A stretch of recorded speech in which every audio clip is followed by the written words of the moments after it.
The flop shot is a fun shot to hit.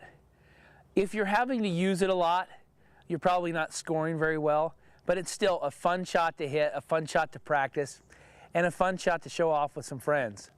It's one of the shots that I learned growing up as a kid, trying all different shots around the green, around the bunker, around the trees in my backyard. One of the things that you have to understand is that we're taking out all direct contact from the golf ball. We're hitting it indirect, we're hitting it heavy. And because of that, we need a lot of energy, a lot of club head speed to get the ball to go a very short distance. So I have my 60-degree wedge that I'm going to use to hit this lob shot. But I want you to notice I'm going to hit a regular shot first. And when I do, the ball goes 90 yards. Now, from that, I'm going to hit a lob shot that hopefully goes 9 yards. Because again, we're taking out all that direct contact. We're driving the club into the ball or into the ground behind the ball. And so it's not being propelled forward. Now to do this, we have to do a couple of things in our setup. We have to open up our setup and put our weight forward. This will allow us to open up the club head and the face and have it aimed at the target. Our weight has to be forward so that we can drive the club into the ground behind the ball. What's causing the ball to go up is not this hand action. I'm not flipping my hands trying to help it up. I'm driving the club into the ground and the bounce is causing it to pop up into the ball. That's how I'm getting it to go high. So I have to hit it heavy and I have to have some bounce on the club. So I'm going to open up so that the club face is flat. I want the top of the toe almost touching the ground. I want it vertical. I don't want there to be any loft on the club. Again, because when it hits the ground, it's going to pop back up into the ball. That's how I'm getting it up, not the loft, so I won't go underneath it. I open up the face, my weight is forward, and I'm going to drive the club down into the ground right behind the ball.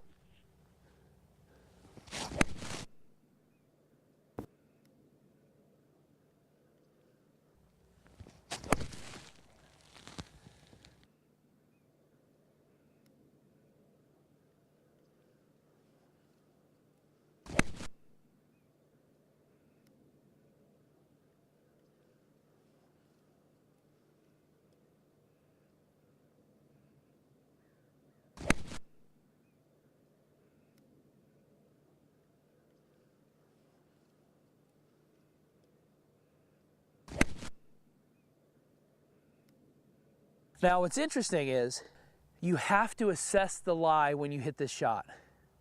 Because if you try that technique on a fluffy lie, you'll go right underneath it.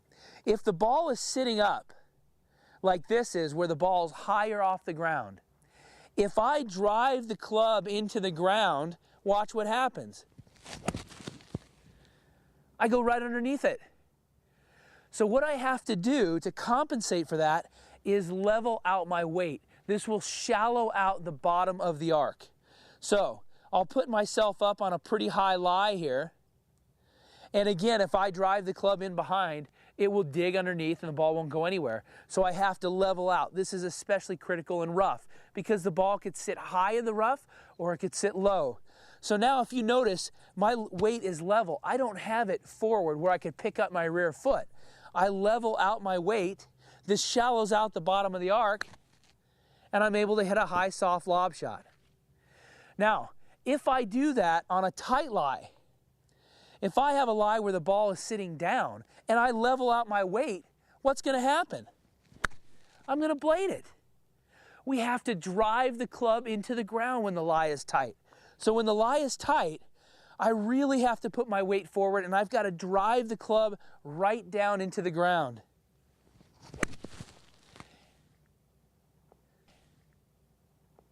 And then I'm able to hit the high lob shot. The most critical element of the lob shot is assessing the lie. Once we assess the lie, we determine where our weight is going to be positioned. If it's a tight lie, our weight is forward. If it's a fluffy lie, our weight is back. But it's the same technique, the same energy, and it's important to realize how far behind the ball we're entering the ground.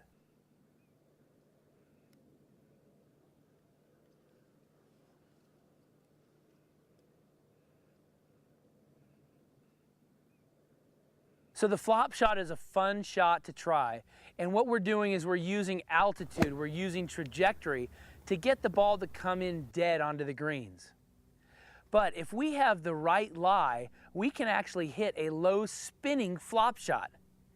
It doesn't look the same, it doesn't go as vertically high, but it has a lot of spin and your buddies are gonna wonder what just happened. And you hit it basically the same way.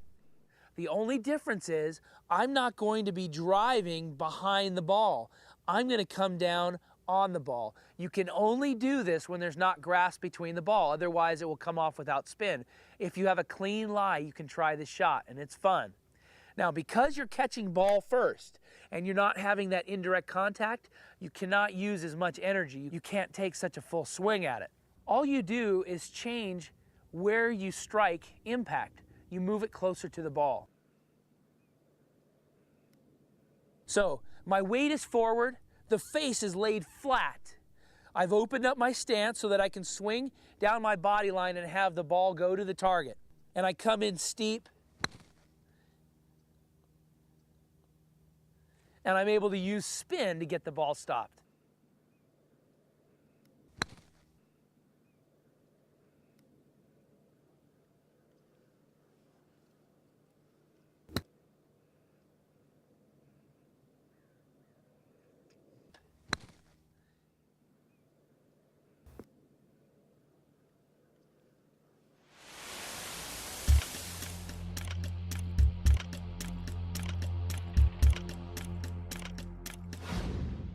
Bunker play.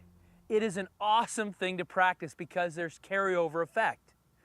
Dave Pell showed in his studies that as bunker play increases, so does driving performance.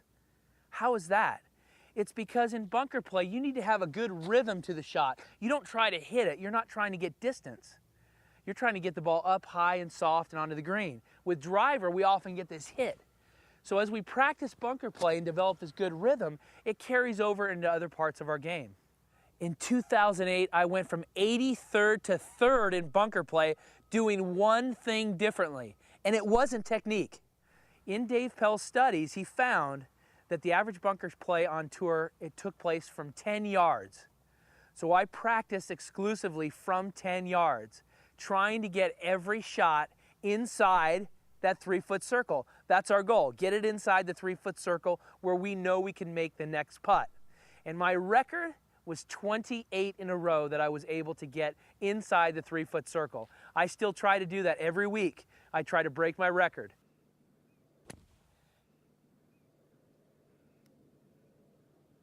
Now, the questions I get asked are how far behind the ball should I hit? At what angle should I hit into the sand?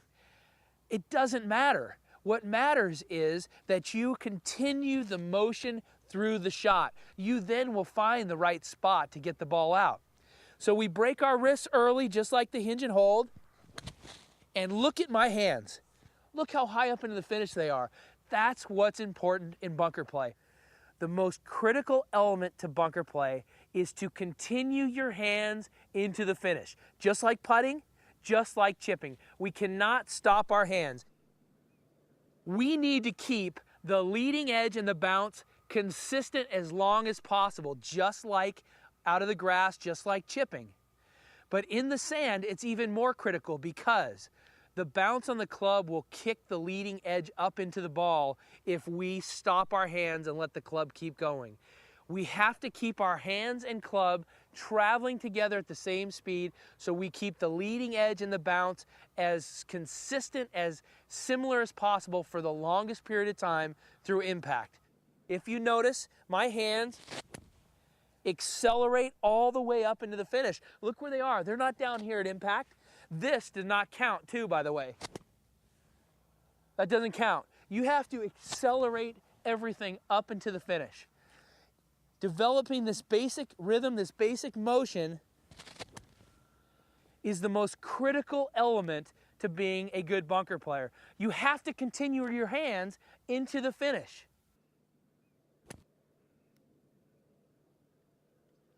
Now, once we have this basic motion down, it's very similar to chipping from off the green. In fact, we can practice our bunker play through chipping from off the green.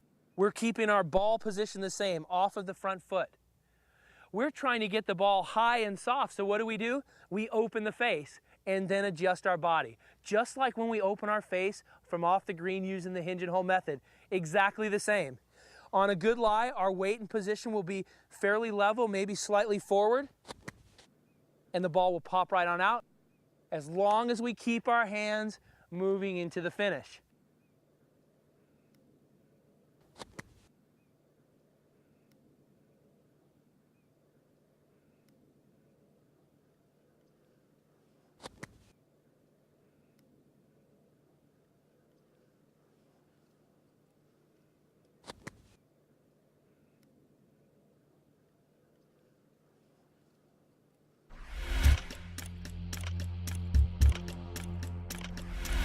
The average bunkers play on tour, it took place from 10 yards. So I practiced exclusively from 10 yards, trying to get every shot inside that 3-foot circle. That's our goal, get it inside the 3-foot circle where we know we can make the next putt. The basic concepts of bunker play is almost identical to what you've already been doing in chipping. The most critical element to bunker play is to continue your hands into the finish. Just like putting, just like chipping. We cannot stop our hands. If you notice, my hands accelerate all the way up into the finish. We're keeping our ball position the same, off of the front foot. We're trying to get the ball high and soft, so what do? We open the face and then adjust our body. Just like when we open our face from off the green using the hinge and hold method, exactly the same. On a good lie, our weight and position will be fairly level, maybe slightly forward, and the ball will pop right on out, as long as we keep our hands moving into the finish.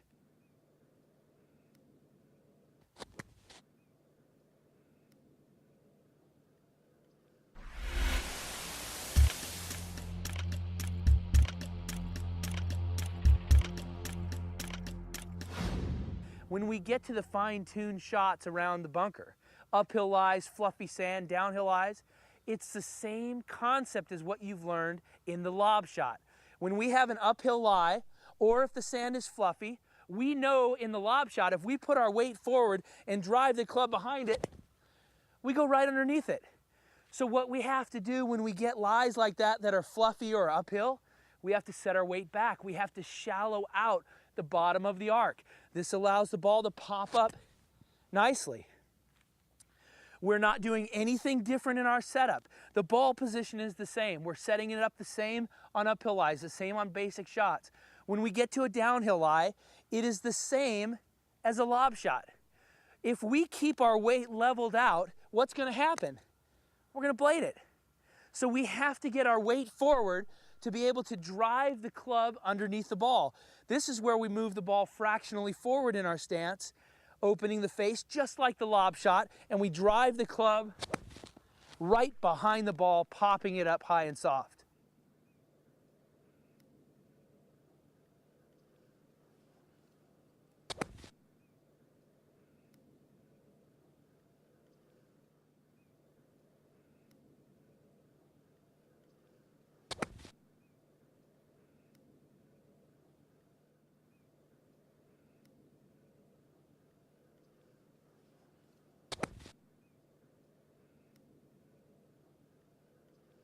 So the concepts of bunker play are identical to the fundamentals of what we're learning chipping. They all tie together.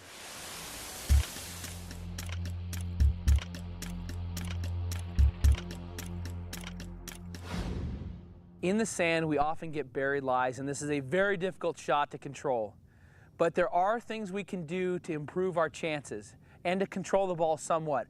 We're obviously not going to spin the ball out of this lie. Our hope is to get it up and control somewhat where it rolls out.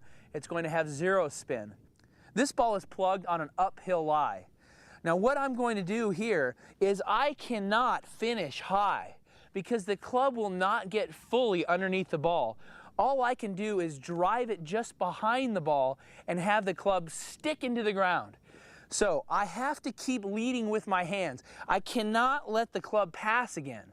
But what I want to do is I want to stick it into the ground as such. So the arm and the club stay in a straight line. and I'm just driving it right behind the ball. I'm opening the face. My weight is forward because we're trying to keep the club underneath the ball. The ball will get out. We just have to drive the club underneath. What we don't want to do is blade it, have our weight back where the leading edge comes up. We have to keep the leading edge down. So my weight is forward. I'm leaning into the hill. I drive it in. And if you notice, the ball popped up, but look, my arm and club are still in a straight line. My hands continued, but it just stuck into the ground. It stayed ahead of the club. I didn't stop my hands and let the club pass. You cannot get out of a buried lie doing that. Here's another buried lie. Same thing, uphill lie. I'm going to drive my weight forward into the ground, into the hill, and same thing, driving my hands forward, leading ahead of the club head, so that the club and the leading edge will never pass my arm. And the ball pops out, almost goes in.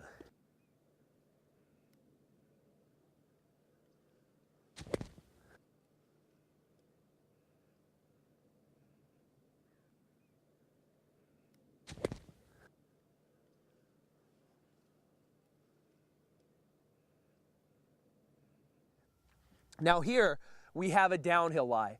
Obviously, this ball is not going to get up as high and as soft. It's going to release a little bit more. I'm going to go to a further pin just to let the ball run out. If I had a tight pin, there's not much you can do. You just have to try to get it out. But it's the same principles as the lob shot combined with this buried lie. We have our weight forward, and we are not going to finish real high. We're going to stick it into the ground with my hand staying ahead of the club. You cannot get any of this. You'll blade it. The leading edge will never get under this ball that's way down in the sand. So the weight is really forward, ball is forward, and I'm driving it straight down into the ground.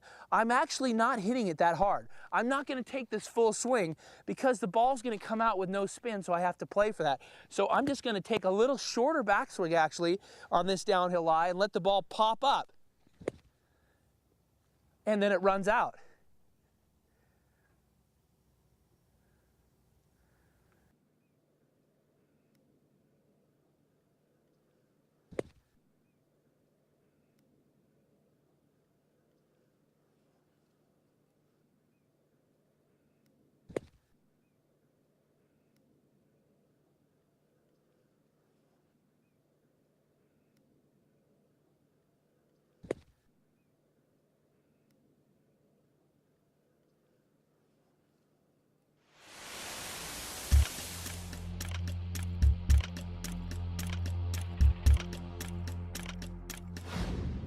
The long bunker shot is not that hard. We're going to keep it simple and very consistent to what we've been doing on normal bunker shots. A normal